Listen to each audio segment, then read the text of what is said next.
niko nayo hapa, na mtazamaji ambaye anatazama inawezekana pia anafahamu kwamba Young Africans alishinda magoli 2-0. Goli la Pacome Zouzoua pamoja na nani?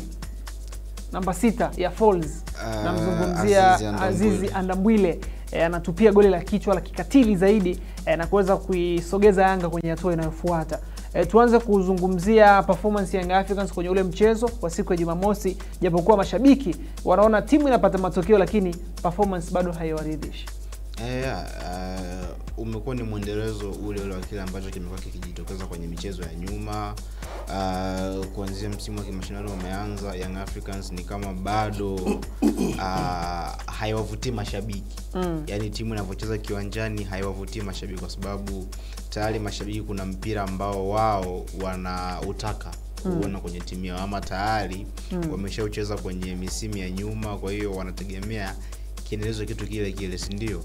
Kitu ambacho Mwalimu Falls ni kama imekuwa ni tofauti, na huenda sio falsafa yake, na huenda pia hapendelee kufundisha mpira wa aina hiyo, ndo maana kumeonekana kama kuna hayo mabadiliko yes, lakini at some point unawaelewa kwa sababu hata kama mwalimu ndio anafundisha mpira ambao ni direct, si ndio?